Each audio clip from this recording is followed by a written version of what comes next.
Ninakaw nila ang aking buhay. Habang nagdurusa ako sa lamig ng ulan, nagpapakasasa sila sa luho na pinaghirapan ko. Basura ka lang ng pulutin ko. Iyon ang malupit na bulyaw ng babaeng tinawag kong ina. Ngunit hindi nila alam, ang basurang itinapon nila ay ang hiyas na pinili ng tadhana. Tapos na ang aking pagiging sunod-sunuran. Babangon ako. Handa na ba silang harapin ang karma na naghihintay sa kanila? Wala kang kwentang anak. Sana pala ay hinayaan na lang kitang mamatay sa kalsada kaysa maging pabigat sa pamilyang ito. Ang malupit na linyang yon ay tila isang patalim na direktang tumarak sa dibdib ni Mirela. Nakatayo siya sa gitna ng maliit nilang sala, pilit na pinipigilan ang panginginig ng kanyang buong katawan habang mahigpit na yakap-yakap ang isang kahon ng cake para sa Noche Buena. Binili niya iyon mula sa perang inutang sa kanyang mga katrabaho.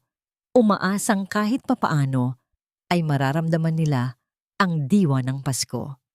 Ngunit sa halip ng ngiti ng pasasalamat, ang bumalot sa silid ay ang nanlilisik na mga mata ni Aling Rosa.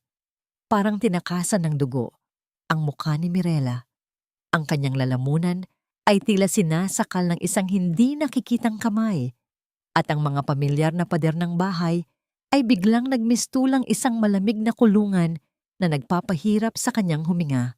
Mula sa madilim na pasilyo ay lumabas si Gigi, ang kanyang kinakapatid na palaging umani ng lahat ng ginhawa mula sa kanyang mga sakripisyo. Suot nito ang isang mamahaling damit at may hawak na isang pirasong papel na iwinasiwas niya sa hangin na tila isang tropeo. "Look at this, sis. One-way ticket to a better life." Mapang-asar na wika ni Gigi na may kasamang ngiting tagumpay. Ipinagmalaki nito na papunta sila sa ibang bansa upang tuluyang manirahan doon. Ang masaklap na katotohanan ay ang pambili ng tiket na yon ay nagmula sa lihim na pagbenta nila sa kaisa-isang bahay na ipinamana ng namayapang tunay na ama ni Mirela. Halos gumuho ang mundo ng dalaga nang mapagtanto ang lahat. Ang bahay na yon ay ang tanging alaala ng kanyang tunay na pinagmulan at ngayon ay tuluyan na itong ninakaw sa kanya ng mga taong pinag-alayan niya ng kanyang dugo at pawis. Sinubukan ni Mirela na magsalita, ngunit tanging mainit na luha lamang ang kumawala sa kanyang mga mata. Bago pa man siya makapagtanong, isang gusot na papel ang walang awang inihagis ni Aling Rosa sa kanyang mukha. Kasunduan iyon ng isang malaking utang mula sa isang kilalang sindikato ng mga nagpapautang. "Utang na loob mo sa akin ang buhay mo, Mirela. Malamig at malupit na pagdidiin ng matanda. Kaya nararapat lang na ikaw ang magbayad ng lahat ng naiwang utang bilang kapalit ng pagahon ko sa'yo mula sa basurahan." Ang bawat salitang binitawan nito ay may dalang lason na unti-unting pumatay sa natitirang pag-asa sa puso ng dalaga. Habang pinupulot niya ang papel na nahulog sa sahig, napansin ni Mirela ang isang kakaibang pangalan ng pinagkakautangan na nakasulat sa ibaba. Isang pangalang hindi pamilyar, ngunit nagpapahiwatig ng matinding panganib sa kanyang buhay. Hindi na hinintay ni Aling Rosa ang kanyang sasabihin. Buong lakas nitong itinulak si Mirela palabas ng pinto at itinaboy sa labas ng bahay. Ang kahon ng cake ay bumagsak sa maputik na kalsada, kasabay ng malakas na pagpapasara ng pintuan na tuluyang naghiwalay sa kanya sa nag-iisang mundong kinagisnan niya. Bumuhos ang napakalakas na ulan na tila walang awang humampas sa kanyang mahihinang balikat, nakikisimpatiya sa kanyang lubos na pagkawasak. Sa gitna ng dilim at lamig, dahan-dahang lumuhod si Mirela. Ang kanyang nanginginig na mga kamay ay pilit na dinampot ang naputikang pulang laso mula sa nasirang kahon ng cake, isang mapait na paalala ng kanyang mga nawasak na pangarap para sa isang buong pamilya. Nabali ang lahat ng kanyang paniniwala tungkol sa pagmamahal. Unti-unting nanghina ang kanyang mga tuhod hanggang sa tuluyan siyang bumagsak sa basang semento. Bago tuluyang magdilim ang kanyang paningin, isang malaking anino ng lalaki ang lumapit at tahimik na nagparating ng pang isang lumang payong upang sanggain ang ulan. Tumingala si Mirela. Ang kanyang mga mata ay walang mababakas na emosyon, kundi isang napakalalim na sugat at pagod na kaluluwa. Wala na akong pamilya. Iyon ang tanging salitang namutawi sa kanyang namumutlang mga labi habang ang tahimik na pag-agos ng ulan sa ibabaw ng lumang payong ay nagsilbing saksi sa kanyang pagtatapos at napipintong bagong simula. Ang malamig at walang tigil na pagbuhos ng ulan sa ibabaw ng lumang payong ay tila naghele sa sugatang kaluluwa ni Mirela. Sa ilalim ng madilim na tulay na yon, kung saan ang amoy ng usok at basang lupa ay magkahalo, nakita niya ang isang pamilyar na mukha. Si Lolo Tomas, ang matandang pulubi na madalas niyang abutan ng tirang pagkain mula sa karinderya, ay tahimik na nakaupo sa ibabaw ng ilang pinagpatong-patong na karton. Walang anumang salitang lumabas sa bibig ng matanda, ngunit ang kanyang maamong mga mata ay nagpahiwatig ng isang malalim na pag-unawa sa pinagdadaanan ng dalaga. Dahan-dahan siyang inalalayan ni Lolo Tomas na maupo sa pinakatuyong bahagi ng kanyang munting kanlungan. Kinuha ni Mirela mula sa bulsa ng kanyang basang sando ang kalahating tinapay na kanina pa niya itinatago. Kahit basa na ito ng ulan at sarili niyang mga luha, hinati niya ito at iniabot ang kabilang bahagi sa matanda. Sa unang pagkakataon, matapos siyang itaboy ng sariling pamilya, nakaramdam siya ng tunay na kalinga mula sa isang taong ni hindi niya kaano-ano. Napansin ni Lolo Tomas ang mga bakas ng putik at luha sa mukha ni Mirela. Mula sa ilalim ng kanyang sira-sirang kamiseta, kinuha ng matanda ang isang telang maingat na nakatupi. Nang idampi niya ito sa pisngi ni Mirela, napansin ng dalaga ang pambihirang lambot nito na hindi akma sa kasuotan ng isang pulubi. Ang pagdampi ng malambot na telang yon ay nagdala ng isang katanungan sa isip ng dalaga, sapagkat sa liwanag ng poste ng ilaw ay nakita niya ang isang bordang letrang E sa gilid ng mamahaling panyong sutla. Ngunit bago pa man siya makapagtanong, tinapik lamang ni Lolo Tomas ang kanyang balikat ng marahan na para bang sinasabing magiging maayos din ang lahat. Ang simpleng galaw na yon ay nagpaluwag sa nanisikip na dibdib ng dalaga, nagbigay sa kanya ng lakas upang ipagpatuloy ang laban ng buhay kahit na pakiramdam niya ay tinalikuran na siya ng mundo. Kinabukasan, hindi inalintana ni Mirela ang hapdi ng kanyang mga binti at ang panginginig ng kanyang mga kalamnan.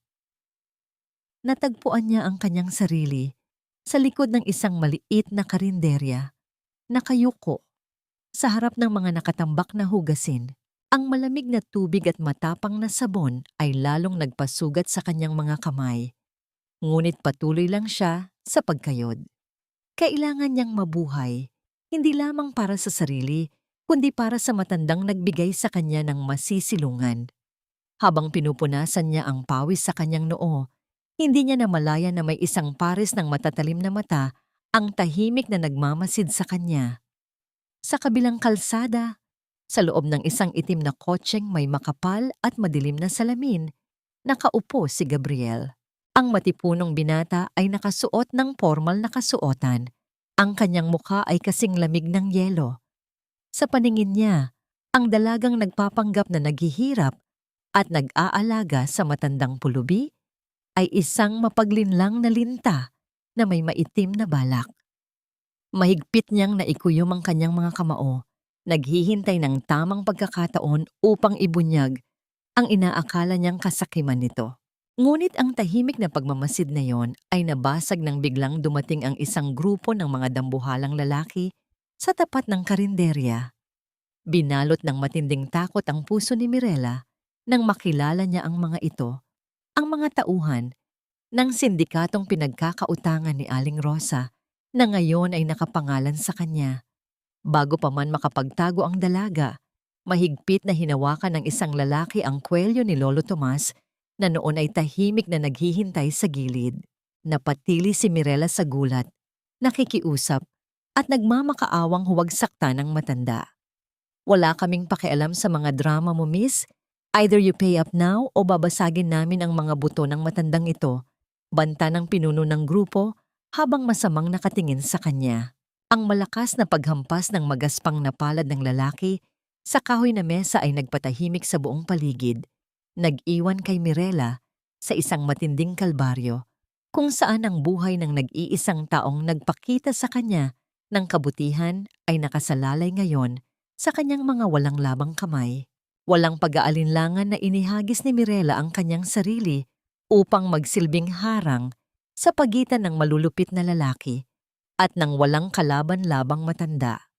Ang malakas at mabigat na hagupit na dapat sana ay tatama sa marupok na katawan ni Lolo Tomas ay buong tapang na sinalo ng likod ng dalaga. Napaigkas siya sa sobrang hapdi at ang kanyang paghinga ay pansamantalang napatid dahil sa matinding kirot na gumuhit sa kanyang gulugod, ngunit mas hinigpitan pa niya ang pagkakayakap sa matanda. Pumikit siya ng mariin, handang tanggapin ang mga susunod na pananakit alang-alang sa nag-iisang taong nagpakita sa kanya ng habag. Ngunit ang inaasahang mga dagok ay hindi na nasundan. Sa halip na karahasan, isang mabilis na pagdagsa ng mga naglalakihang lalaking nakasuot ng itim na uniforme ang mabilis na pumigil at gumapos sa mga nagwawalang tauhan ng sindikato. Mula sa anino ng isang marangyang sasakyan na nakaparada sa di kalayuan, lumabas si Gabriel. Ang kanyang bawat hakbang ay nagpapamalas ng kapangyarihan at awtoridad na nagpatahimik sa buong kalsada. Ang mga mata ni Gabriel ay tila mga yelong patalim na direktang nakatutok kay Mirela. Walang anumang bahid ng pasasalamat o awa para sa babaeng sumagip sa kanyang lolo. Lolo Esteban, we are going home, malamig at formal na deklara ng binata habang inuutusan ang kanyang mga tauhan na maingat na alalayan ang matanda papasok sa sasakyan. Lolo Esteban. Ang pangalang iyon ay nagpaikot sa isipan ni Mirela. Lumikha ng isang malaking katanungan kung sino nga ba talaga ang pulubing kinupkop niya.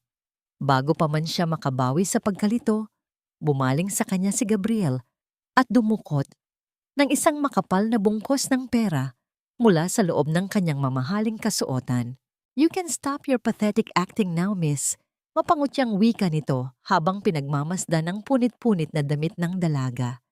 Kunin mo yan bilang kabayaran sa pagpapanggap mong santa sa isang matandang mahina na ang isip, just stay away from my grandfather, you scheming gold digger. Walang pakundangan niyang ibinato ang makapal na pera sa dibdib ni Mirela. Hinayaan itong maglaglagan at magkalat sa basang semento na parang mga basurang walang halaga. Ang buong katawan ni Mirela ay nanginig, hindi dahil sa lamig ng hangin o sa sakit ng kanyang likod, kundi dahil sa matinding kahihiyan at pambabastos na natanggap niya mula sa isang estranghero. Dahan-dahan siyang yumuko at sinimulang pulutin ang mga nakakalat na pera. Napangisi si Gabriel, inisip na tulad ng inaasahan niya ay luluhod ang babae para sa salapi. Ngunit isang nag-aapoy na dignidad ang biglang sumibol sa dibdib ni Mirela. Buong tapang siyang tumayo, tinitigan ng diretso sa mga mata ang aroganteng binata at buong lakas na inihagis pabalik sa mismong mukha nito ang makapal na pera.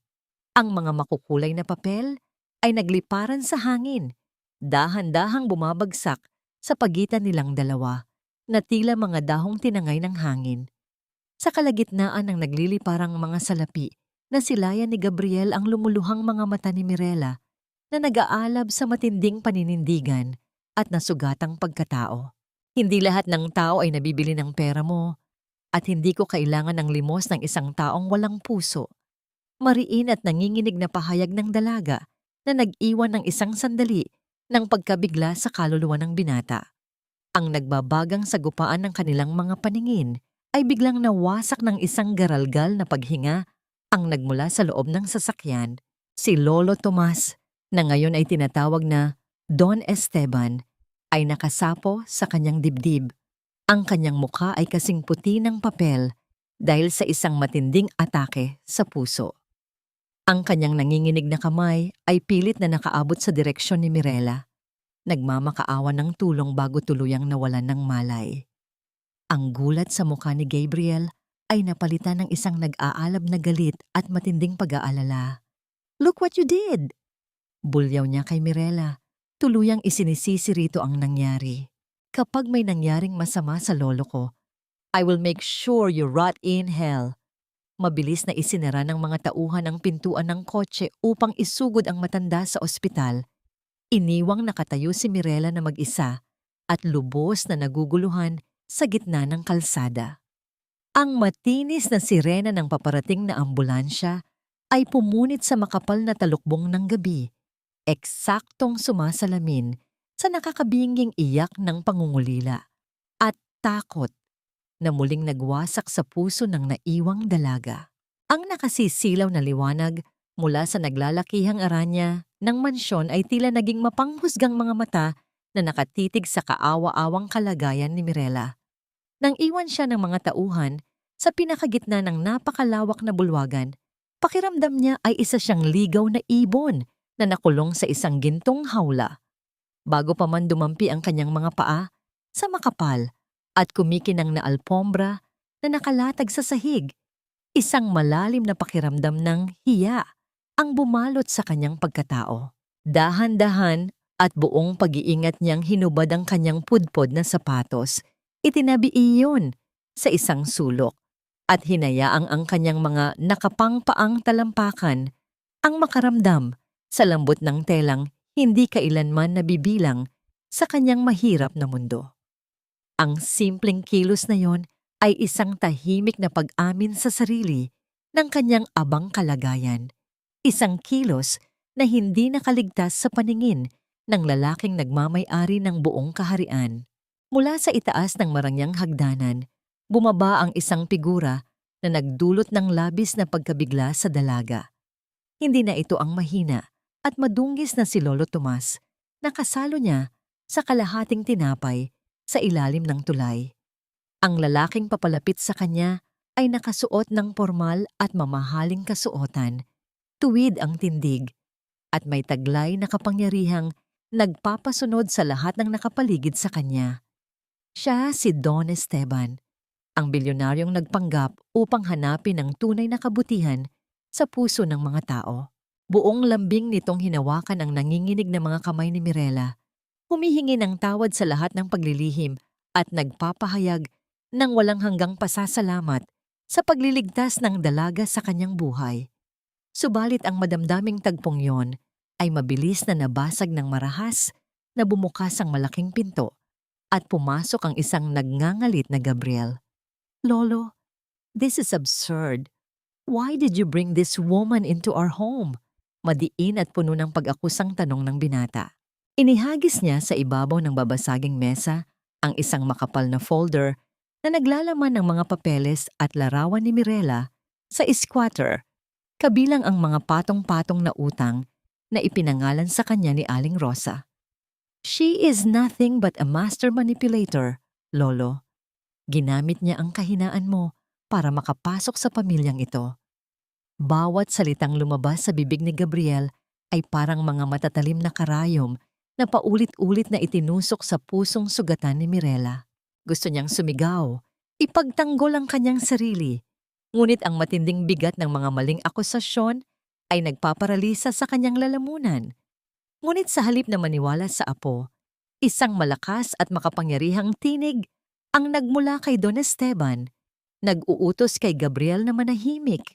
Walang anumang duda sa tinig ng matanda nang ipahayag niya na hindi lamang magiging panauhin si Mirela, kundi siya mismo ang magtuturo sa dalaga upang pamahalaan ang pinakamalaking pundasyon ng kawanggawan ng kanilang pamilya. Ang anunsyong yon ay nagpatahimik sa buong bulwagan, nag-iwan kay Gabriel ng labis na pagtutol at kay Mirela ng matinding pagkamangha. Sa mga sandaling iyon, lumapit ang isang matandang punong mayordoma upang iabot ang isang malinis at mainit na tuwalya sa dalaga. Nang umangat ang mga nanginginig na kamay ni Mirela upang tanggapin iyon, Bahagyang umurong ang manggas ng kanyang basang damit at lumitaw ang isang maliit, ngunit malinaw na pulang nunal sa kanyang pulso. Nanlaki ang mga mata ng mayordoma at isang mabilis na paghaplos ng matinding pagkilala at gulat ang dumaan sa kanyang mukha na tila nakakita ng isang multo mula sa nakaraan, ngunit mabilis din itong nagbaba ng tingin, isinasara ang kanyang bibig sa isang lihim na pilit tinatago ng panahon. Samantala, ang luhaan ngunit matapang na mga mata ni Mirela ay dumiretso sa paningin ni Gabriel. Tinanggap niya ang hamon ni Don Esteban, hindi dahil sa kinang ng yaman, kundi upang patunayan sa mapanghusgang mundong yon na ang kanyang dignidad ay hindi kailanman mabibili o mayuyurakan. Kinagabihan, habang hinahanap ni Mirela ang daan pabalik sa kanyang silid, napadpad siya sa madilim at tahimik na pasilyo malapit sa aklatan ng mansyon. Ang malamig na hangin ay tila nagbabadya ng isang panganib. Bago pa man siya makaliko, isang matipunong figura ang mabilis na humarang sa kanyang dadaanan. Umatras si Mirela, ngunit naramdaman na lamang niya ang matigas na pader sa kanyang likuran. Habang ang mga braso ni Gabriel ay nagkulong sa kanya sa magkabilang gilid, ang mukha ng binata ay sobrang lapit, sapat na upang maramdaman ni Mirela ang mainit at mabilis na paghinga nito na nag-uumapaw sa babala at pinipigilang emosyon. Ang puso ng dalaga ay nagkukumahog sa kaba habang ang madilim na paningin ni Gabriel ay bumutas sa kanyang kaluluwa. Huwag mong isipin na nanalo ka na, dahil simula ngayon, babantayan ko ang bawat galaw mo. Malamig at mapanganib na bulong ng binata na nagpatayo sa mga balahibo ni Mirela. Nang tuluyan itong lumayo upang iwan siyang nakahilig sa pader, ang tanging naiwan sa madilim na pasilyo ay ang nakapanlulumong takot sa kanyang dibdib at ang nakakalasing na amoy ng malamig na sandalwood mula sa damit ng binata na unti-unting bumabalot sa kanyang naguguluhang isipan. Ang bawat segundo ay tila isang mabigat na hakbang ng panahon sa gitna ng malalim na katahimikan ng mansyon. Sa loob ng malawak na aklatan, kung saan ang amoy ng luma at mamahaling papel ay humahalo sa lamig ng gabi, nakaupo si Mirela sa harap ng isang bundok ng mga dokumento, isang makapal na tumpok ng mga ulat pinansyal at mga papeles ng pundasyon ang inihulog ni Gabriel sa kanyang harapan kanina. Naniyanig ang katahimikan ng silid. If you really want to prove that you are not just after my grandfather's money, finish all these reports before sunrise. Ang malamig na utos ng binata na may kasamang mapangutyang tingin. Para kay Mirela, ang mga salitang iyon ay hindi lamang isang hamon, kundi isang paraan ng pagpapahirap na tila gustong ubusin ang kanyang natitirang lakas. Hawak ang isang panulat. Sinimulan ni Mirela ang pagbabasa at pagsusuri sa bawat pahina. Ang bawat numero ay tila mga langgam na gumagapang sa kanyang paningin dahil sa pagod. Ngunit hindi siya pumayag na pikit ang kanyang mga mata. Sa gitna ng gabi, ang tanging maririnig ay ang mahinang pagkaluskos ng papel sa tuwing inililipat niya ang mga pahina. Ang kanyang mga daliri ay nagsimulang mamintog at ang dulo ng kanyang hintuturo ay nagkaroon ng maliit na sugat dahil sa talim ng gilid ng mga papel. Ngunit pinili niyang huwag pansinin ang hapdi. Ang bawat sakit na nararamdaman ng kanyang katawan ay tila isang kabayaran para sa kanyang dignidad, isang sakripisyo upang patunayan na ang isang tulad niyang galing sa hirap ay may puwang din sa mundong ito ng mga mararangya. Lumipas ang mga oras at ang kadiliman sa labas ng bintana ay tila lalong kumapal. Sa kabilang dako ng mansyon, hindi rin dalawin ng antok si Gabriel. Ang kanyang isipan ay pilit na binabagabag ng imahe ni Mirela na mag-isang lumalaban sa gitna ng aklatan. Sa kanyang palagay, susuko ang dalaga sa loob lamang ng isang oras, iiyak at hihingi ng tawad, ngunit lumalim na ang gabi at wala pa ring paramdam ang babaeng tinawag niyang manggagansyo. Dahil sa hindi maipaliwanag na udyok Dahan-dahan siyang naglakad patungo sa aklatan. Ang tunay na dahilan ay nais niyang kutyain ang pagkabigo ni Mirela. Ngunit nang dahan-dahan niyang ipinihit ang pintuan, ang nakita niya ay isang tagpong nagpahinto sa tibok ng kanyang puso. Nakatungo si Mirela sa ibabaw ng mesa. Ang kanyang ulo ay nakahilig sa isang makapal na libro habang ang kanyang kanang kamay ay nakahawak pa rin sa panulat. Nakatulog na siya sa tindi ng pagod. Ang malambot na liwanag mula sa lampara ay tumatama sa kanyang mukha. Naglalantad sa mga bakas ng luha na natuyo na, sa kanyang mga pisngi at sa maputla niyang mga labi. Sa mga sandaling iyon, ang galit at pagdududa ni Gabriel ay tila uwantonting natunaw, pinalitan ng isang hindi pamilyar na kurot sa kanyang dibdib. Nakita niya ang maliit na patak ng dugo sa daliri ng dalaga na nasa ibabaw ng puting papel. Isang pakiramdam ng matinding pagsisisi ang gumapang sa kanyang kaluluwa habang pinagmamasdan ang kahinaan at katatagan ng babaeng ito.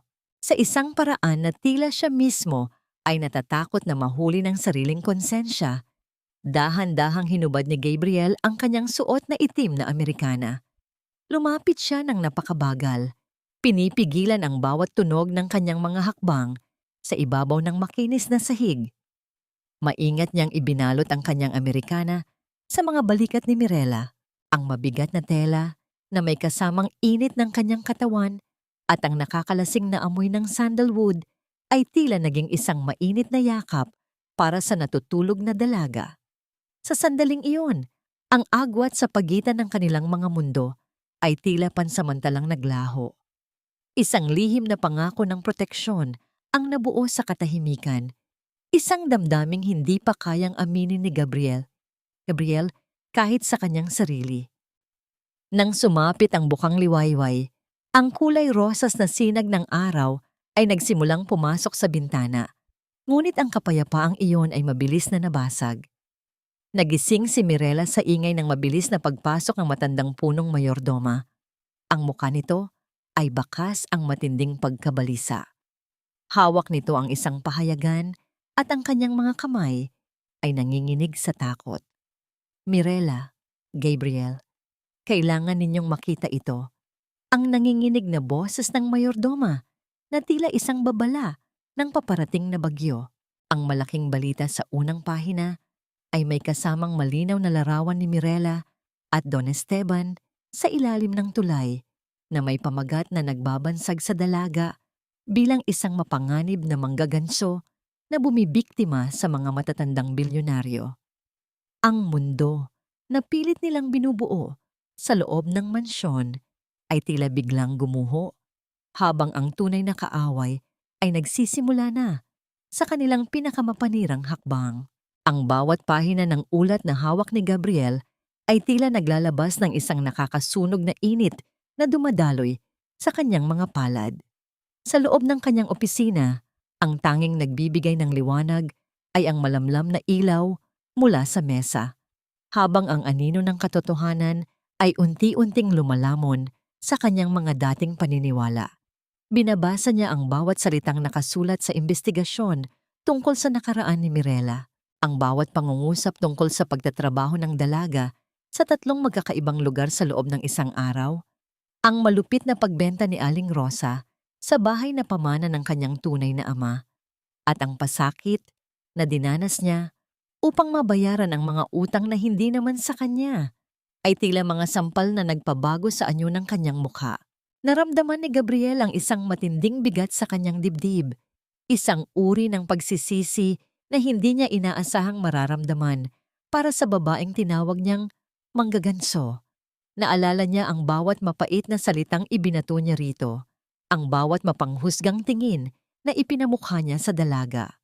I felt like a monster, bulong niya sa kanyang sarili, habang ang kanyang mga mata ay nananatiling nakapako sa larawan ni Mirela na huling kinuha ng imbestigador. Isang larawan kung saan ang dalaga ay nakaupo sa kalsada, basang-basa ng ulan, at yakap ang isang sirang kahon ng cake. Ang bawat piraso ng ulat ay tila isang matalim na salamin na nagpapakita sa kanya ng sariling kapangitan ng ugali. Ang dati niyang pagdududa ay napalitan ng isang malalim na awa, isang uri ng pagsusuri sa puso na naglantad sa kabutihan ni Mirela na pilit niyang ipinikit ang kanyang mga mata noon. Ang bawat butil ng pawis at patak ng luha ng dalaga na nakasulat sa papel ay tila nag-iwan ng permanenteng marka sa konsensya ng binata. Hindi nagtagal, natagpuan ni Gabriel ang kanyang sarili sa labas ng isang lumang gusali ng ampunan sa isang liblib na bahagi ng Maynila. Sa kabilang dako ng bakod, nakita niya si Mirela, ngunit hindi ito ang Mirelang laging nakayuko at natatakot na madalas niyang makita sa loob ng mansyon. Ang babaeng nasa kanyang harapan ay may isang maliwanag na ngiti sa kanyang mga labi habang pinaliligiran ng mga batang nagnanais ng kanyang atensyon. Ang bawat haplos ni Mirela sa buhok ng mga bata, ang bawat mahinang tawa nito na sumasabay sa hangin ay tila isang musika na nagpapalambot sa naninigas na puso ng binata. Dahan-dahan siyang lumapit, hindi dahil sa tungkulin, kundi dahil sa isang pagnanais na maging bahagi ng kabutihang yon na hindi niya nakita noong una. Nang makita ni Gabriel ang isang malaking kawali ng mainit na sopas na pilit na binubuhat ni Mirela patungo sa hapag ng mga bata, mabilis na humakbang ang binata. Pinigilan niya ang braso ni Mirela at siya na mismo ang humawak sa mabigat na hawakan ng kawali. "Let me help you with this," ang mahinahong wika ng binata na nagpatigil sa mabilis na paghinga ni Mirela. Ang kanilang mga balat ay nagkadikit ng sandali, nagdulot ng isang kakaibang daloy ng init na nagmula sa kanilang mga kamay patungo sa kanilang mga puso. Sa unang pagkakataon, ang mga mata ni Gabriel ay hindi na nagtataglay ng yelo ng pagdududa, kundi ng isang banayad na apoy ng paghingi ng paumanhin at pagkilala. Napansin din niya ang maliit at mapulang nunal sa pulso ni Mirela, ang parehong nunal na naging sanhi ng pagkagulantang ng kanilang punong mayordoma. Ngunit ang sandali ng kapayapaang iyon ay mabilis na nabasag. Mula sa labas ng bakod, ang mabilis na paghinto ng ilang mga motorsiklo ay nagdulot ng isang nakakakilabot na tensyon sa hangin. Ang mga lalaking dati nang nanggugulo kay Mirela, ang mga tauhan ng sindikato na laging nakasunod sa kanyang mga yapak, ay muling nagpakita. Dala nila ang mga matutulis na gamit at ang isang nag-aapoy na galit sa kanilang mga mata. Tila kanina pa sila nakatitig sa bawat galaw ng dalaga, naghihintay ng pagkakataon upang muling maningil sa utang na hindi naman sa kanya. Ang panganib na akala ni Mirela ay naiwan na niya sa madilim na kalsada ay muling kumatok sa kanyang pintuan, at sa pagkakataong ito, hindi lamang ang kanyang buhay ang nakataya, kundi ang kaligtasan din ng lahat ng mga inosenteng batang nakapaligid sa kanya. Sanyo. Ang bawat yabag ng mga lalaking papasok sa bakuran ay tila mga dagok na yumanig sa payapang hapon ng ampunan, nagdadala ng isang nakapanlulumong panganib na nagpabilis sa tibok ng puso ni Mirela. Sa gitna ng kaguluhan, ang una niyang inisip ay ang kaligtasan ng mga inosenteng bata. Mabilis niyang itinalaga ang kanyang sarili bilang isang pananggalang. Pilit na itinataboy ang mga maliliit na paslit patungo sa loob ng gusali habang ang kanyang sariling mga binti ay nanginginig sa takot. Ang pinuno ng mga maniningil ng utang ay nagpakita ng isang malupit na ngisi habang iwinawas-iwas ang isang mabigat na piraso ng kahoy na tila walang anumang awa na itatama sa sinumang haharang sa kanyang mithiin. Sa isang iglap, ang mabigat na kahoy ay itinaas ng lalaki at mabilis na ibinagsak patungo sa direksyon ni Mirela. Napapikit ang dalaga, hinahanda ang kanyang sarili sa isang matinding hapdi na alam niyang magwawasak sa kanyang marupok na katawan. Ngunit sa halip na sakit, naramdaman niya ang isang matipunong bisig na humilas sa kanya patungo sa isang mainit at matatag na dibdib. Ang mabigat at mapurol na pagtama ng kahoy sa likuran ni Gabriel ay lumikha ng isang nakapanlulumong tunog na nagpatahimik sa buong paligid. Napaungol ang binata sa tindi ng sakit. Ang kanyang mukha ay namutla at ang kanyang mga ngipin ay nagngangalit sa pagpipigil ng hirap. Subalit hindi niya hinayaang bumitaw ang kanyang pagkakayakap kay Mirela. Pinili niyang maging kalasag. Tinanggap ang lahat ng bigat ng galit ng kaaway upang masiguro lamang na walang kahit isang gasgas na dadampi sa balat ng babaeng dati ay binalak niyang itaboy. Hindi nagtagal at ang mabilis na pagdating ng mga armadong pesi ni Gabriel ay nagtapos sa karahasang yon. Ang mga maniningil ng utang ay mabilis na napadapa sa semento at nagapos habang ang kapangyarihan at awtoridad ng pamilya Esteban ay muling namayani sa kalsada. Ngunit para kay Mirela, ang mundo ay tila huminto sa sandaling maramdaman niya ang unti-unting paghina ng katawan ni Gabriel na nakasandal sa kanya. Dahan-dahan niyang inalalayan ang binata na maupo sa isang sementadong upuan. Ang kanyang mga kamay ay nanginginig habang hinahaplos ang mukha ni Gabriel na ngayon ay pinagpapawisan ng malapot dahil sa tindi ng iniindang kirot. Ang bawat patak ng luha ni Mirela na humahalik sa kanyang mga pisngi ay nagsisilbing saksi sa isang matinding pagsisisi at pag-aalala na hindi niya kayang ipaliwanag. Sa gitna ng kanyang panghihina, dahan-dahang itinaas ni Gabriel ang kanyang nanginginig na kamay. Ang kanyang mga daliri ay dahan-dahang dumaan sa gilid ng mukha ni Mirela. Pinupunasan ang mga luhang hindi tumitigil sa pag-agos. Ligtas ka na, Mirela, ang mahina at gumaralgal na bulong ng binata na tila isang mainit na haplos sa nagdurugong puso ng dalaga. Huwag mo nang isipin ang utang na yon dahil ako na ang bahala sa lahat. Sa sandaling iyon, ang lahat ng pader ng pagdududa at galit sa pagitan nila ay tila tuluyang naglaho. Ang init ng palad ni Gabriel sa kanyang pisngi ay nagdala ng isang kakaibang pakiramdam ng kapayapaan at pag-asa.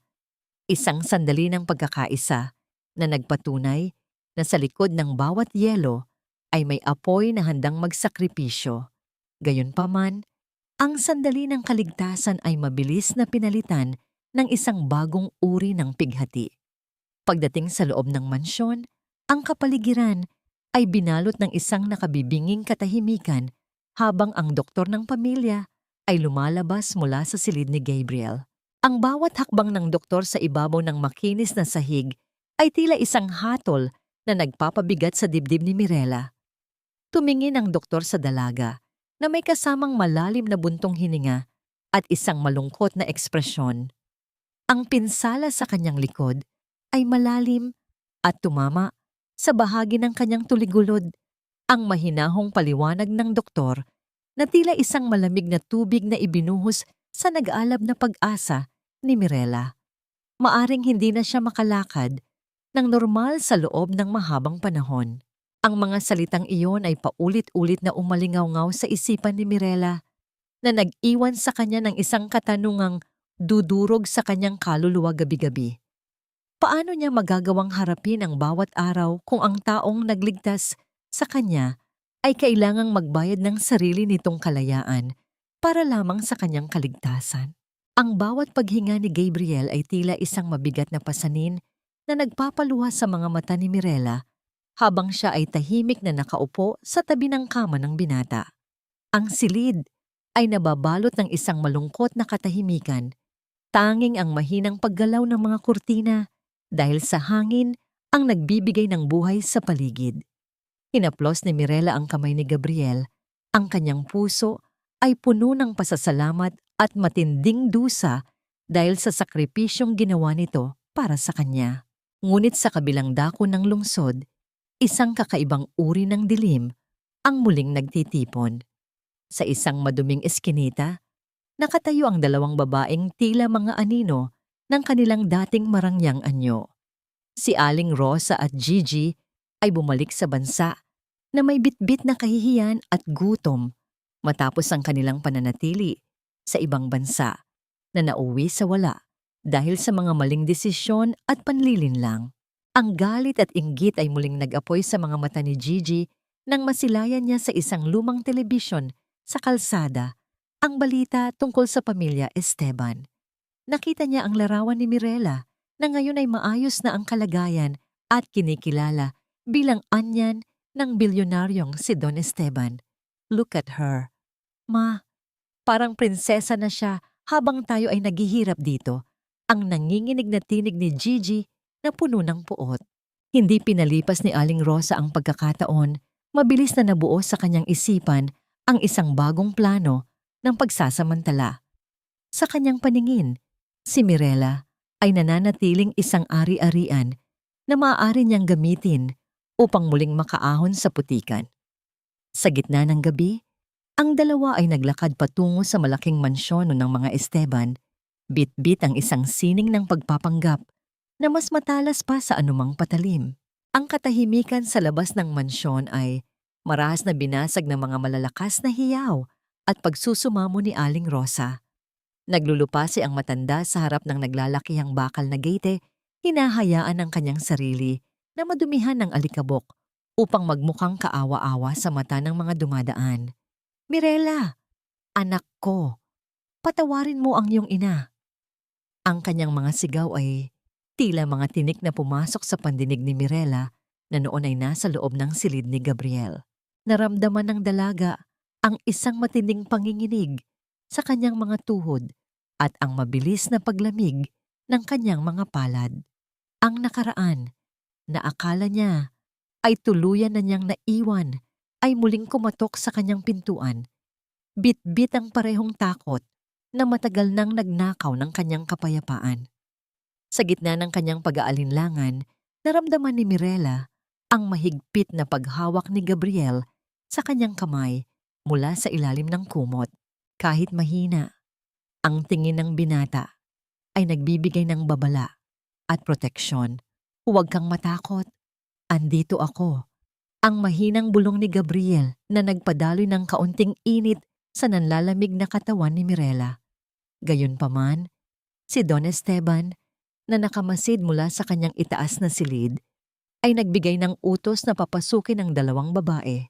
Nais ng matanda na makita kung hanggang saan ang tatag ng puso ni Mirela at kung paano niya wawakasan ang tanikala ng utang na loob na pilit na iginagapos sa kanya ng mga taong ito. Nang makatapak si Aling Rosa at Gigi sa loob ng marangyang salas, agad na binalot ng amoy ng pagkukunwari ang buong silid. Hindi na naghintay si Aling Rosa. Mabilis siyang lumapit at kumisup sa paanan ni Mirela. Ang kanyang mga luha ay mabilis na dumadaloy, isang sining ng pag-arte na tila walang katapusan. Anak, alam kong nagkasala ako, pero wala na kaming matuluyan ang garalgal na boses ni Aling Rosa na punong-puno ng gaslighting. Pinalaki kita, binuhay kita, huwag mo naman kaming hayaang mamatay sa kalsada. Mirela stood frozen, her breathing shallow and labored as the weight of her past obligations crushed her chest. But the true strike came from Gigi, who was leaning weakly against a chair, looking pale and gaunt. Humarap si Aling Rosa kay Mirela na may kasamang matinding pighati sa kanyang mukha. Hinawakan niya ang kamay ng dalaga ng mahigpit. Anak, iligtas mo ang kapatid mo.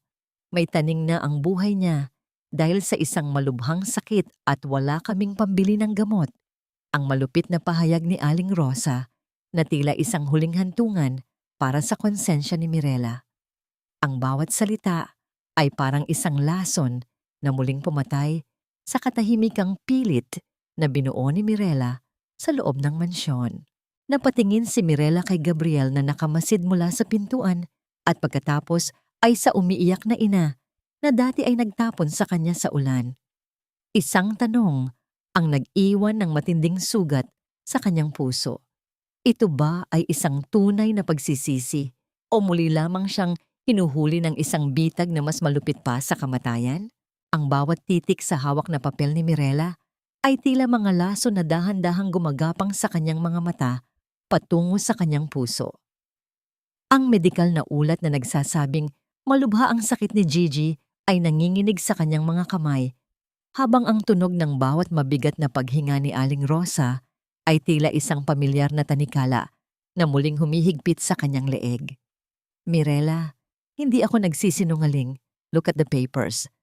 Ang nagsusumamong tinig ni Aling Rosa na may kasamang pekeng pighati. Isang pirasong pirma mo lang sa tseke ng pundasyon. Maliligtas na ang kapatid mo.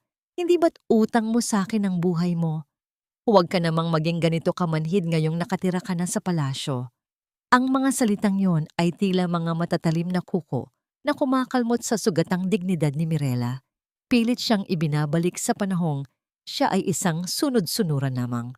Tumingin si Mirela sa mga mata ni Aling Rosa at sa unang pagkakataon, hindi takot ang nanaig sa kanya, kundi isang malalim na pagkapagod. Alam niya ang bawat galaw, bawat kumpas, at bawat patak ng luhang inilalabas ng matanda. Ma, hindi ko pwedeng galawin ang pera ng pundasyon para sa pansariling interes.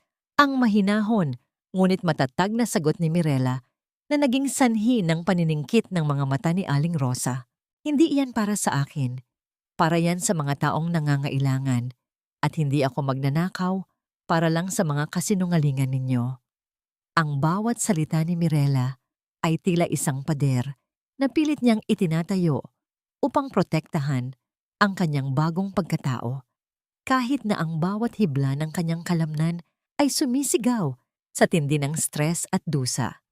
Dito na lumabas ang tunay na kulay ni Aling Rosa. Ang kanyang maamong muka ay mabilis na napalitan ng isang nakapanlulumong puot. Walang hiya ka, bulyaw niya habang marahas na hinahablot ang manggas ng damit ni Mirela. Matapos kitang pulutin sa basurahan, ganito lang ang igaganti mo? Porket nakasuot ka na ng magarang damit, ay kinalimutan mo na kung sino ang nagpakain sa iyo ng tira-tirang kanin. Ang kanyang pagsusumbat ay tila isang walang katapusang agos ng putik na pilit na dumudumi sa malinis na hangarin ni Mirela. Ang bawat pangungusap ni Aling Rosa ay sadyang idinisenyo upang iparamdam kay Mirela na siya ay isang masamang tao, isang ingrata, at isang anak na walang utang na loob. Ang nararamdamang bigat sa dibdib ni Mirela ay tila isang dambuhalang bato na nagpapahirap sa kanyang bawat paghinga. Subalit ang usok ng galit sa silid ay biglang nahawi nang marinig ang mahinang pag-ikot ng mga gulong ng wheelchair sa ibabaw ng makinis na sahig. Si Gabriel, kahit na bakas pa ang pamumutla sa kanyang muka, ay dahan-dahang pumasok sa eksena. Ang kanyang mga mata ay naglalabas ng isang awtoridad na nagpatahimik maging sa nagwawalang si Aling Rosa. "That's enough, Mrs. Lopez." Ang malamig at mariing wika ni Gabriel na tila isang yelong tumama sa nagbabagang galit ng matanda. Huwag ninyong gamitin ang utang na loob para busalan ng katotohanan.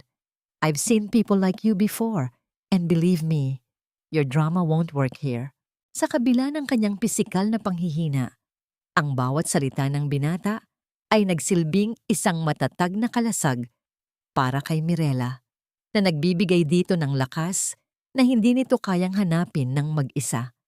Dahil sa pagkataranta na hindi gumagana ang kanilang plano, mabilis na kumilos si Gigi. Sa isang iglap, ang dalaga ay humawak sa kanyang noo, dahan-dahang pumikit, at tila nawalan ng malay patungo sa direksyon ni Gabriel. Dahil malapit ang kanyang wheelchair, walang nagawa ang binata, kundi saluhin ang bumagsak na katawan ni Gigi upang hindi ito tumama sa matigas na sahig. "Gabriel, my God! Gigi!"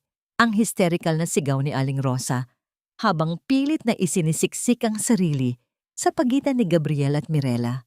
Napilitang yakapin ni Gabriel ang nanghihinang katawan ni Gigi habang ang huli ay palihim na sumiksik sa leeg ng binata. Sinisigurong nakikita ni Mirela ang bawat sandali ng kanilang pagkakalapit. Ang amoy ng pabango ni Gigi na humalo sa amoy ng gamot sa silid ay tila naging isang mapanghalina ngunit nakalalasong hamon sa tiwala ni Mirela. Nakatayo lamang si Mirela sa isang sulok, pinagmamasdan ng lalaking nagligtas sa kanya na ngayon ay yakap-yakap ang babaeng sumira sa kanyang buhay. Naramdaman niya ang isang matinding kurot sa kanyang puso, isang uri ng selos at takot na hindi niya inakalang kaya niyang maramdaman. Dahan-dahan niyang itinaas ang kanyang kamay at pilit na tinanggal ang mahigpit na pagkakahawak ni Aling Rosa sa kanyang braso, isang simbolikong pagputol sa ugnayang matagal nang pumatay sa kanyang kaluluwa. Tumingin siya sa mga mata ni Gabriel na tila humihingi ng paliwanag, ngunit ang tanging nakita niya ay ang pagkalito at ang bigat ng katawan ni Gigi na nakasandal sa binata. Sa mga sandaling iyon, ang katahimikan ng mansyon ay muling binalot ng isang makapal na mantsa ng pagdududa na nag-iwan kay Mirela ng isang tanong na tila isang tinik sa kanyang lalamunan. Sino nga ba ang tunay na kakampi sa mundong puno ng mga mapagpanggap na biktima? Ang bawat hakbang ng mga awtoridad sa ibabaw ng makinis at kumikinang na sahig ng mansyon ay tila mga mabibigat na martilyo na nagpapayanig sa pundasyon ng bagong buhay ni Mirela. Ang katahimikan ng gabi ay binalot ng isang nakapanlulumong tensyon habang ang bawat sulok ng kanyang silid ay mabusising sinisiyasat ng mga investigador. Nakatayo lamang si Mirela sa isang tabi. Ang kanyang mga kamay ay magkahawak ng mahigpit habang ang panginginig ng kanyang mga tuhod ay pilit niyang itinatago sa ilalim ng kanyang mahabang kasuotan. Ang bawat paghinga niya ay tila isang pakikipaglaban sa hangin na unti-unting nauubos sa loob ng silid. Sa isang iglap, ang lahat ay tila huminto nang itaas ng isang opisyal ang isang maliit na bote ng salamin na natagpuan sa ilalim ng malambot na unan ni Mirela. Ang bote ay naglalaman ng isang madilim na likido, ang parehong lason na naging sanhi ng biglang panghihina ni Don Esteban. Ang nakatagong lason na yon ay tila isang ahas na naghihintay lamang ng tamang sandali upang tuklawin ang kanyang kinabukasan. Nanlaki ang mga mata ni Mirela at ang kanyang mukha ay nawalan ng kulay, tila isang estatwa ng pighati na hindi makagalaw sa kanyang kinatatayuan. I didn't put that there, please. Maniwala kayo sa akin. Ang garalgal na pagsusumamo ng dalaga na tila isang mahinang ihip ng hangin sa gitna ng isang malakas na bagyo. Dito na sumabog ang mapanghusgang tinig ni Gigi na ang mga mata ay nanlilisik sa galit at tagumpay. I knew it. How could you do this to Lolo Esteban, Mirela? Napakawalang hiya mo. Gusto mo lang makuha ang mana, kaya mo siya nilason. Ang hysterical na sigaw ni Gigi habang ang kanyang mga kamay ay itinuturo ang dalaga. Dinagdagan pa ito ng mga salita ni Aling Rosa na tila mga patalim na paulit-ulit na itinusok sa pusong sugatan ni Mirela. See? Sinabi ko na sa inyo, ang batang ito ay ahas na ipinanganak sa putikan, hindi marunong tumanaw ng utang na loob. Ang bawat akusasyon ay tila isang makapal na mantsa na dahan-dahang lumalamon sa dignidad ni Mirela, habang ang mga saksi sa loob ng mansyon ay nagsisimulang bumuo ng sarili nilang mga mapanghusgang opinyon. Sa gitna ng kaguluhan, ang pinto ng silid ay dahan-dahang bumukas at pumasok si Don Esteban sa kanyang wheelchair. Ang kanyang muka ay bakas ng matinding panghihina, ngunit ang kanyang mga mata ay nananatiling may taglay na awtoridad. Senyas ng kanyang kamay ay pinatigil niya ang lahat ng ingay. Nais kong makausap si Mirela ng kaming dalawa lamang, ang mahinahon ngunit mariing utos ng matanda na tila isang huling hantungan ng hustisya. Sa loob ng ilang sandali, ang dalawa ay nagpalitan ng mga tingin, isang matandang nagnanais ng katotohanan at isang dalagang ang tanging sandata ay ang kanyang katapatan. Kilala ko ang puso mo, Mirela. Bulong ng matanda na nagpadaloy ng isang mainit na luha sa pisngi ng dalaga, subalit ang bawat ebidensya ay tila isang pader na humaharang sa kanilang pagitan. Habang nangyayari ito, si Gabriel ay hindi na natiling tahimik sa isang sulok. Ang kanyang matalas na isipan ay nagsimulang magdugtong ng mga piraso ng puzzle na hindi tugma. Mabilis siyang nagtungo sa silid ng seguridad at sinuri ang bawat anggulo ng mga kamera aninhin. Napansin niya ang isang bahagi ng pasilyo na biglang nagkaroon ng madilim na bahid sa oras na ang lahat ay abala sa hapunan. Isang blind spot na tila sadyang ginawa upang hindi makita ang sino mang papasok sa silid ni Mirela. Ang kanyang mga kamao ay mahigpit na naikuyom. Naramdaman niya ang isang matinding udyok na iligtas ang babaeng pinangakuan niya ng proteksyon. Subalit ang batas ay may sariling daloy na hindi madaling baliin ng emosyon lamang. Ang huling sandali ng gabi ay binalot ng isang nakapanlulumong eksena. Dahil sa matinding pressure mula sa mga board members at sa mga ebidensyang natagpuan, walang nagawa ang mga pulis kundi arestuhin si Mirela. Ang malalamig na bakal ay mahigpit na pumalibot sa kanyang mga pulso, isang tunog ng kawalan ng kalayaan na hindi kailanman narinig ngunit naramdaman ng kanyang buong pagkatao. Tumingin si Mirela kay Gabriel. Ang kanyang mga mata ay nagmamakaawa at nagtatanong kung ito na ba ang katapusan ng kanyang laban. Ang bawat hakbang niya patungo sa labas ng mansyon ay tila isang paglalakad patungo sa sarili niyang bitayan. Habang isinasara ang pinto ng sasakyan ng pulis, ang huling nakita ni Mirela ay ang anino ni Gabriel na nakatayo sa ilalim ng madilim na langit, na nag-iwan ng isang tanong na tila isang tinik sa kanyang lalamunan. Mananatili ba siyang isang biktima ng kahapon o meron pang natitirang liwanag na magliligtas sa kanya mula sa hukay ng kawalang katarungan?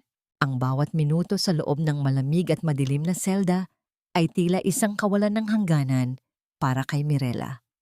Ang amoy ng kalawang at semento ay lalong nagpabigat sa kanyang bawat paghinga, habang ang anino ng kawalang katarungan ay tila unti-unti siyang nilalamon. Ngunit sa labas ng rehas, hindi tumigil ang mundo para kay Gabriel. Ang binata ay tila isang bagyo na humahagupit sa bawat sulok ng katotohanan. Sa loob ng opisina ng mga awtoridad, dinala ni Gabriel ang isa sa mga katulong sa mansyon na nakita niya sa isang malabo ngunit mahalagang anggulo ng kamera. Ang babae ay nanginginig ang buong katawan.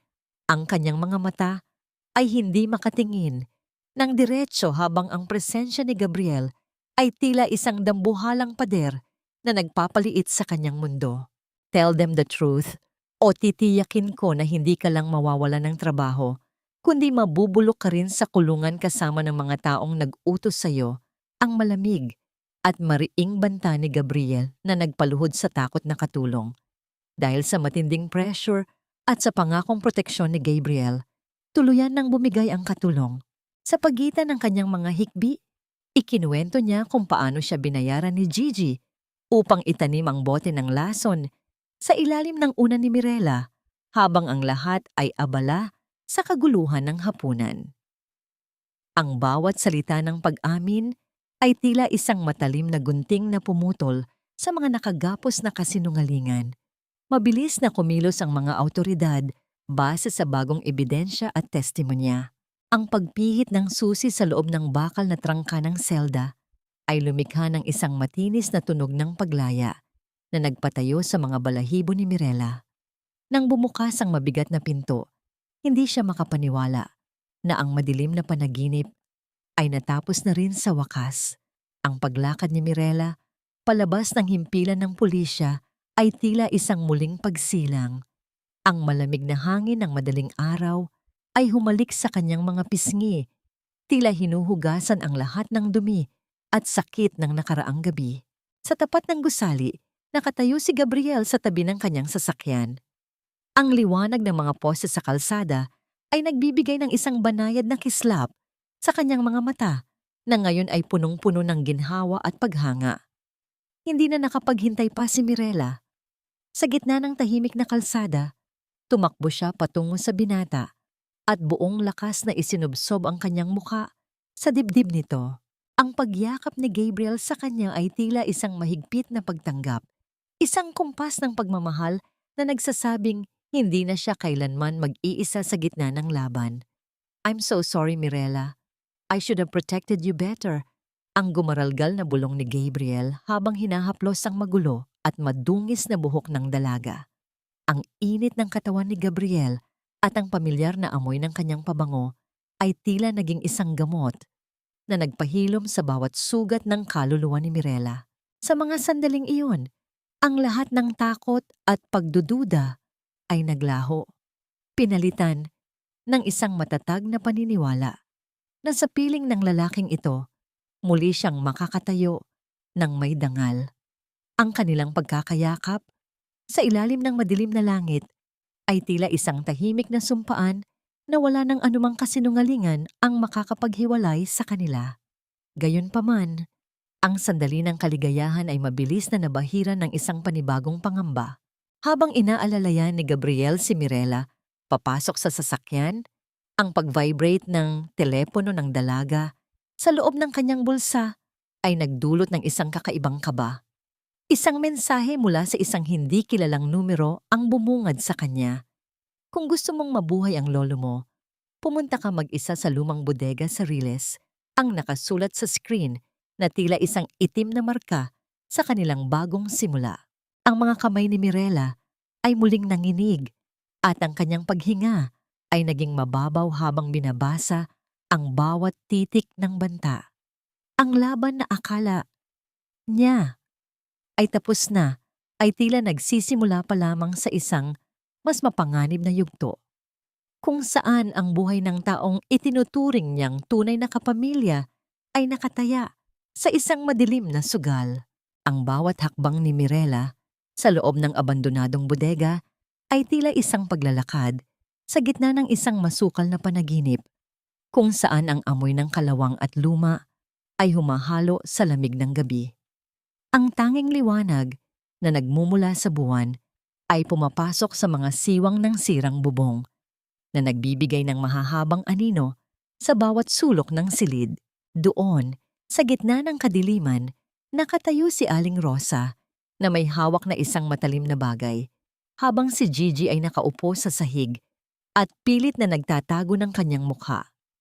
Ang panginginig ng mga kamay ni Mirela ay pilit niyang itinatago sa ilalim ng kanyang mga braso, subalit ang kanyang puso ay nagkukumahog sa takot para sa kaligtasan ni Don Esteban na ayon sa mensahe ay nasa panganib. Nasaan si Lolo? Ang gumaralgal na tanong ni Mirela na tila isang mahinang ihip ng hangin sa gitna ng katahimikan. Sa halip na sagot, isang nakapanlulumong halakhak ang kumawala sa tuyot na mga labi ni Aling Rosa. Ang matanda ay tila nawala na sa kanyang sariling katinuan dahil sa matinding pagkagusto sa yaman na kailanman ay hindi naging kanya. Walang lolo rito, Mirela, ang malupit na sagot ni Aling Rosa habang dahan-dahang lumalapit sa dalaga. Ginamit lang namin siya para papuntahin ka rito. Akala mo ba ay hahayaan kitang mabuhay ng marangya habang kami ay naghihirap sa labas? Ang bawat salita ni Aling Rosa ay puno ng lason. Pilit na muling iginagapos si Mirela sa tanikala ng nakaraan. Utang mo sa akin ang lahat. At ngayon, sisingilin na kita. Sa pagkakataong ito, hindi yumuko si Mirela. Ang bawat hapdi at bawat luhang ibinuhos niya sa mga nakaraang taon ay tila nagtipon-tipon upang maging isang matatag na pundasyon ng kanyang paninindigan.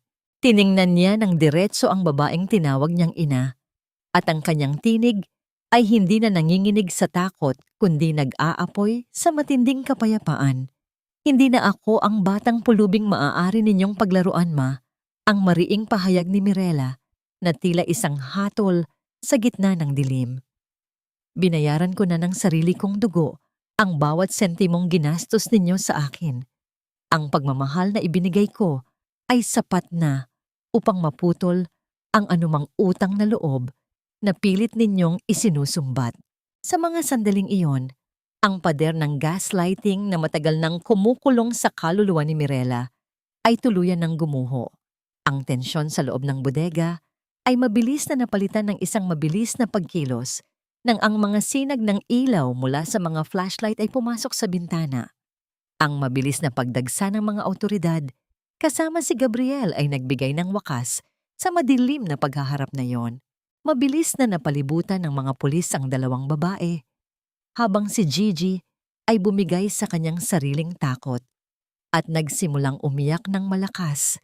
Isinisisi ang lahat ng plano sa kanyang ina. Ang bawat pag-amin ni Gigi ay tila isang mapait na kumpirmasyon ng lahat ng kasamaang ginawa nila laban kay Mirela. Habang iginigapos ang kanilang mga kamay ng malalamig na bakal, nasilayan ni Mirela ang huling sulyap ng puot mula kay Aling Rosa, isang tingin na wala ng anumang kapangyarihan sa kanyang bagong pagkatao. Sa gitna ng kaguluhan ng pag-aresto, hindi sinasadyang nahablot ni Aling Rosa ang damit ni Mirela na naging sanhi ng pagkaputol ng manipis na kadena sa leeg ng dalaga. Ang lumang locket na matagal nang iniingatan ni Mirela ay bumagsak sa semento. Ang takip nito ay bumukas at naglantad sa isang kupas na larawan ng isang magandang babae. Ang bawat detalye ng larawan ay tila nagdadala ng isang lihim na matagal nang nakabaon sa limot. Mabilis na dinampot ni Gabriel ang alahas bago pa man ito matapakan ng sinuman. Ang kanyang mga mata ay nanatiling nakatitig sa larawan, habang ang isang kakaibang pakiramdam ng pagkilala ang gumuhit sa kanyang mukha. Pagdating sa ospital, kung saan nagpapahinga si Don Esteban matapos ang matinding stress, iniabot ni Gabriel ang locket sa kanyang lolo. Ang matanda, na noon ay hirap pang huminga, ay tila muling binigyan ng buhay ng masilayan ng alahas. Ang bawat daliri ni Don Esteban ay nanginginig habang hinahaplos ang mukha ng babae sa loob ng locket. Ang mga luha ay mabilis na dumaloy sa kanyang mga kulubot na pisngi, habang ang bawat paghikbi niya ay puno ng isang matinding pighati at kagalakan na hindi kayang ipaliwanag ng anumang salita. Anak ko, ang pabulong na wika ni Don Esteban na tila isang dalangin sa gitna ng tahimik na silid. Ang bawat tao sa paligid ay napatitig kay Mirela, na ngayon ay nakatayo sa gilid ng kama, hindi alam na ang locket na yon ang magiging susi sa kanyang tunay na pinagmulan. Sino nga ba ang babaeng nasa larawan at ano ang kinalaman nito sa nakatagong kasaysayan ng pamilya Esteban na muling nagbukas ng isang sugat na tila ayaw ng humilom? Ang bawat hikbi ni Don Esteban ay tila isang dalangin na sa wakas ay dininig ng langit pagkalipas ng maraming dekada ng pangungulila. Sa loob ng puting silid ng ospital, kung saan ang amoy ng gamot ay humahalo sa init ng luha, mahigpit na hawak ng matanda ang locket na tila ba natatakot siyang muli itong maglaho. Ang larawan sa loob nito ay ang kanyang kaisa-isang anak na babae na nawala matapos ang isang malagim na sakuna, ang ina ni Mirela na matagal na niyang pinaghahanap sa bawat sulok ng mundo. Sa mga sandaling iyon, ang katotohanan ay tila isang malakas na agos ng tubig na tumangay sa lahat ng pagdududa. Tumingin ang matanda sa dalagang nakatayo sa kanyang tabi, sa parehong mga mata at sa parehong nunal, sa pulso, na taglay din ng kanyang yumaong anak. Ang bawat patak ng luha ni Don Esteban na bumabagsak sa palad ni Mirela ay tila mga hiyas ng kagalakan na nagpapahilom sa sugat ng nakaraan. Ikaw ang aking apo, Mirela, ang gumaralgal na tinig ng matanda, na tila isang deklarasyon ng pag-ibig na nagmula sa kaibuturan ng kanyang kaluluwa. Para kay Mirela, ang mundong dati ay puno ng tinik at pait ay tila biglang nagkaroon ng kulay at liwanag. Hindi niya inakalang ang pulubing inabutan niya ng tinapay ay ang mismong ugat ng kanyang pagkatao. Ang bawat hapdi ng kanyang karanasan sa kamay ni Aling Rosa ay tila naging isang malupit na pagsubok lamang upang ihanda siya sa dakilang tagpong ito. Isang malalim na buntong hininga ng ginhawa ang kumawala sa kanyang dibdib habang dahan-dahang niyang isinasandal ang kanyang ulo sa balikat ng kanyang tunay na lolo. Sa unang pagkakataon, naramdaman ni Mirela na siya ay may tunay na tahanan, isang lugar kung saan siya ay hindi kailanman magiging pabigat o itatapon tulad ng basura. Samantala, ang hustisya ay mabilis na gumulong para sa mga taong naging anino ng kanyang dusa. Sa loob ng himpilan ng pulisya, ang hatol para kina Aling Rosa at Gigi ay malinaw at hindi matatatakasan dahil sa patong-patong na kaso ng luwadaw, amyo gitngoy at pananakit. Ang malalamig na rehas ng kulungan ang magiging bagong tahanan ng mag-ina sa loob ng mahabang panahon. Pinili ni Mirela na bisitahin si Aling Rosa sa huling pagkakataon bago ito ilipat sa pambansang piitan. Sa likod ng makapal na salamin, nakita niya ang isang matandang babaeng tuyot na ang balat at wala nang ningning ang mga mata. Hindi na nagsumbat si Mirela, hindi na rin siya nagpakita ng galit. Pumunta ako rito para sabihing pinapatawad na kita, ma, ang mahinahon at formal na pahayag ni Mirela na may kasamang malungkot na ngiti. Pinapatawad kita, hindi dahil karapat-dapat ka, kundi dahil ayaw ko nang dalhin ang bigat ng galit mo sa bagong buhay ko. Ito na ang huling beses na makikita natin ang isa't isa. Tapos na ang utang ko sa inyo. Ang bawat hakbang ni Mirela palabas ng bilangguan ay tila isang paglipad, isang ganap na paglaya mula sa tanikala ng utang na loob na pumatay sa kanyang kaluluwa ng maraming taon. Gayunpaman, sa gitna ng kanyang bagong nahanap na kaligayahan, isang panibagong ulap ng pighati ang dahan-dahang namumuo sa puso ni Mirela. Habang abala ang lahat sa paghahanda para sa kanyang opisyal na pagpapakilala bilang tagapagmana ng pamilya Esteban, napansin niya ang unti-unting paglayo ni Gabriel. Ang binata ay tila naging isang estranghero sa sarili nilang tahanan, laging umiiwas sa kanyang mga tingin at nananatiling tahimik sa isang sulok. Ang bawat sulyap ni Gabriel sa kanya ay puno ng isang hindi maipaliwanag na lungkot at pag-aalinlangan. Naramdaman ni Mirela na ang lalaking nagligtas sa kanya ay tila bumubuo ng isang malaking pader sa pagitan nilang dalawa, isang pader na mas matatag pa sa anumang bakal. Isang gabi, matapos ang isang tahimik na hapunan, natagpuan ni Mirela si Gabriel sa madilim na pasilyo ng mansyon, hila-hila ang kanyang mga bali. Ang bawat pag-ikot ng mga gulong ng bagahe sa ibabaw ng makinis na sahig ay tila isang tunog ng pamamaalam na dudurog sa puso ng dalaga. Gabriel, saan ka pupunta? Ang nanginginig na tanong ni Mirela habang ang kanyang puso ay nagkukumahog sa kaba. Tumingin sa kanya ang binata. Ang mga mata nito ay punong-puno ng dusa at isang uri ng sakripisyo na mahirap intindihin. You belong here now, Mirela. Ikaw ang tunay na dugo ng mga Esteban at ako ay isang hamak na ampon lamang na naging bahagi ng pamilyang ito dahil sa awa. Ang mahina at gumaralgal na sagot ni Gabriel habang pilit na iniiwas ang kanyang tingin. Baka hindi na ako kailangan dito at mas mabuti kung hahanapin ko ang sarili kong landas ng malayo sa iyo. Ang bawat salita ni Gabriel ay tila isang patalim na muling humiwa sa pusong kakahilom pa lamang ni Mirela na nag-iwan sa kanya ng isang nakapanlulumong katanungan sa gitna ng kadiliman. Paano niya magagawang maging masaya sa isang mansyong puno ng yaman kung ang taong nagturo sa kanya kung paano muling mabuhay ay tuluyan na siyang iiwan sa gitna ng kanyang tagumpay? Ang bawat titik sa sulat na iniwan ni Gabriel ay tila mga patak ng asidong tumutulo sa puso ni Mirela, nag-iiwan ng isang mahapdi at malalim na sugat. Sa loob ng kanyang marangyang silid, kung saan ang bawat kagamitan ay kumikinang sa yaman, pakiramdam ng dalaga ay muli siyang naging isang ligaw na bata na naiwan sa gitna ng kawalan.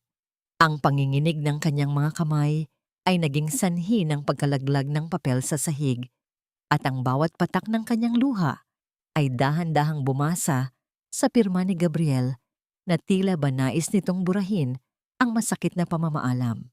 Hindi yaman ang nagbigay sa akin ng buhay, kundi ang lalaking ito na naniwala sa akin noong wala akong kahit ano, ang pabulong na wika ni Mirela habang ang kanyang paghinga ay naging mabilis at gumaralgal dahil sa matinding takot na baka tuluyan na siyang huli.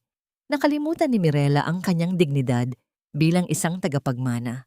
Hindi na niya inisip ang kanyang suot na mamahaling puting damit na ngayon ay sumasayad na sa sahig habang siya ay nagkukumahog na tumakbo patungo sa labas ng mansyon. Ang bawat hakbang niya sa ibabaw ng makinis na semento ay tila isang pakikipagkarera sa tadhana. Ang mabilis na pag-ikot ng gulong ng sasakyan at ang panginginig ng makina sa ilalim ng kanyang upuan ay tila sumasalamin sa kaguluhan ng kanyang isipan. Sa gitna ng trapiko at sa ilalim ng nagbabagang sikat ng araw, ang tanging nakikita ni Mirela ay ang mukha ni Gabriel, ang kanyang mga mata na laging may taglay na proteksyon at ang kanyang mga bisig na naging tanging kanlungan ng dalaga sa gitna ng bagyo. Ang paliparan ay nababalot ng isang nakalilitong ingay ng mga taong nagmamadali. Ngunit para kay Mirela, ang lahat ay tila naging isang malabo at tahimik na anino. Ang bawat tibok ng kanyang puso ay tila isang mabigat na tambol na nagpapaalala sa kanya ng bawat segundong nawawala. Nakalimutan na niya ang kanyang sapatos sa loob ng sasakyan at ang lamig ng makinis na sahig ng paliparan sa ilalim ng kanyang mga paa ay hindi sapat upang palamigin ang nag-aapoy niyang pagnanais na mahanap ang binata. Doon, sa tapat ng malaking salamin na nagpapakita ng mga naglalakihang sasakyang panghimpapawid, nakita niya ang isang pamilyar na matipunong likod. Si Gabriel, nakatayo ng mag-isa, ang kanyang balikat ay bahagyang nakayuko na tila bapasan niya ang buong bigat ng mundo sa kanyang pamamaalam. Gabriel, ang sigaw ni Mirela, ay pumunit sa katahimikan ng kanyang sariling takot, isang tinig na puno ng pangungulila at matinding pagmamahal. Nang dahan-dahang lumingon ang binata, ang gulat at pighati sa kanyang mga mata ay tila naging isang matalim na kutsilyo na humiwa sa kaluluwa ng dalaga. "Please don't do this!" ang nagsusumamong wika ni Mirela habang dahan-dahan siyang lumalapit. Ang kanyang bawat paghakbang ay tila isang pagsusumamo ng tawad. "Bakit mo ako iiwan ngayong nahanap ko na ang lahat? Akala mo ba ang yaman na ito ay sapat na upang palitan ang pag-ibig mo?" Tumingin si Gabriel sa kanya. Ang kanyang mga mata ay nangingilid ang luha habang ang bawat hibla ng kanyang mukha ay nagpapakita ng isang masakit na sakripisyo. "Mirela, ikaw ang tunay na Esteban. Ako ay isang hamak na bunga lamang ng awa.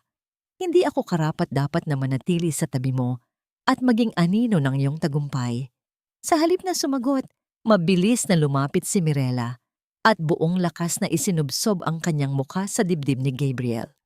Ang kanyang mga kamay ay mahigpit na yumakap sa baywang ng binata, na tila ba natatakot siyang muli itong maglaho sa hangin.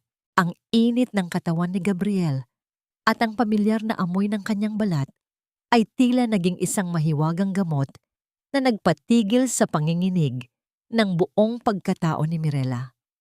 "Ikaw ang tahanan ko, Gabriel," ang mahina at garalgal na bulong ng dalaga habang ang kanyang mga luha ay patuloy na dumadaloy sa mamahaling tela ng polo ng binata. "Hindi ang dugo, hindi ang yaman, kundi ikaw ang dahilan kung bakit ako muling natutong tumayo. Kung aalis ka, parang muli mo na rin akong itinapon sa gitna ng ulan." Ang katahimikan sa pagitan nilang dalawa ay tila isang sagradong sandali sa gitna ng mataong paliparan. Dahan-dahang itinaas ni Gabriel ang kanyang mga kamay at mahigpit na ibinalot ang mga ito sa likod ni Mirela.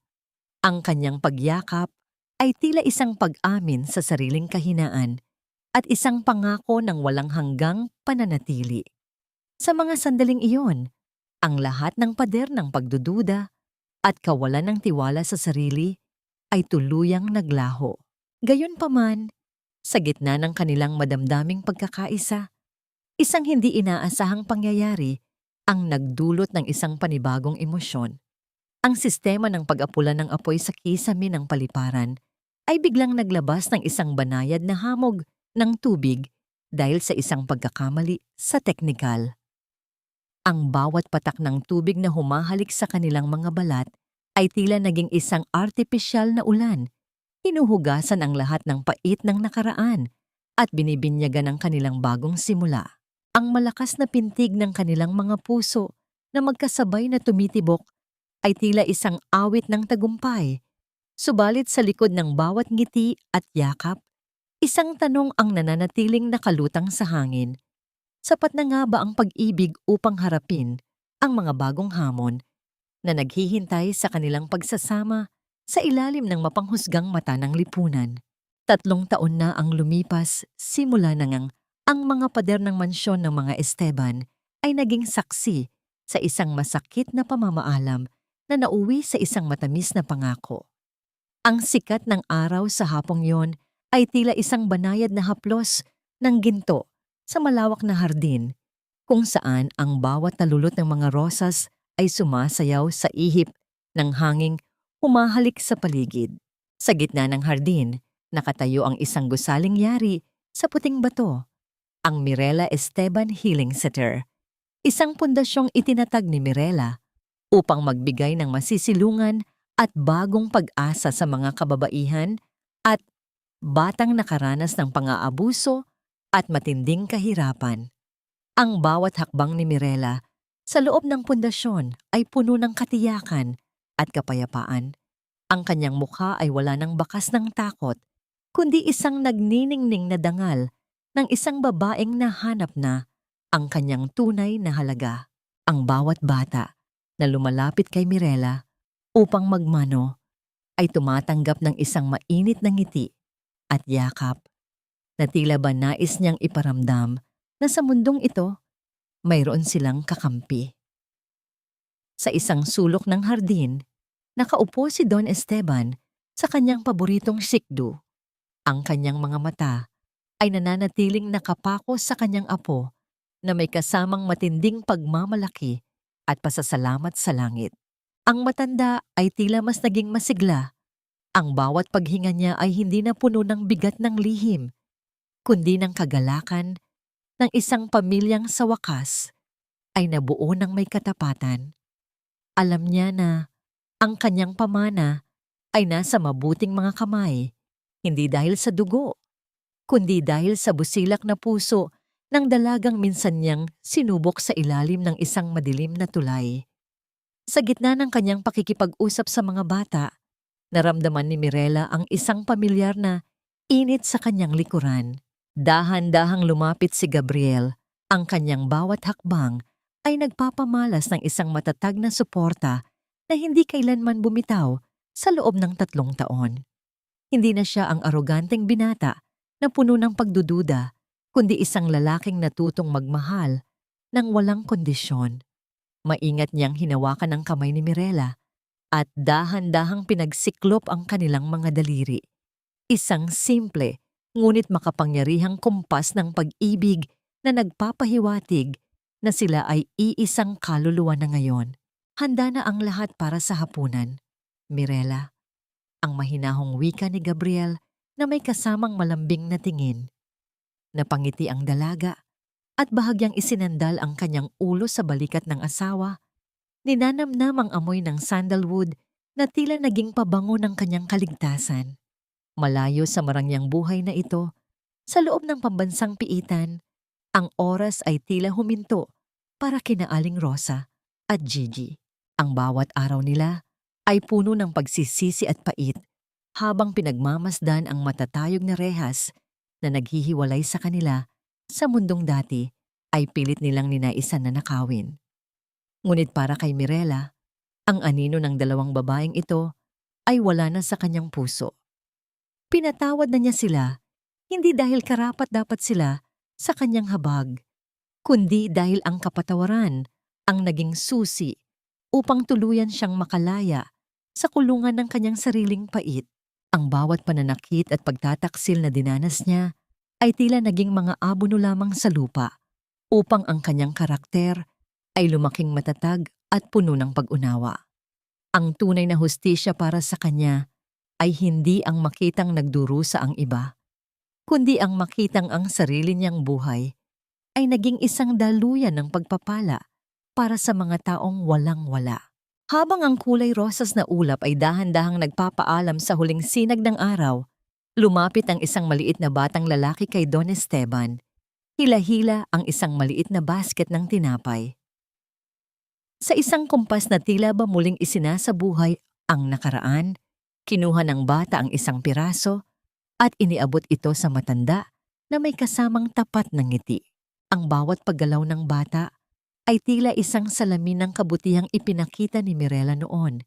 Isang patunay na ang tunay na kabutihan ay hindi kailanman nawawala, kundi ito ay nagpapatuloy at nagbubunga sa puso ng mga susunod na henerasyon.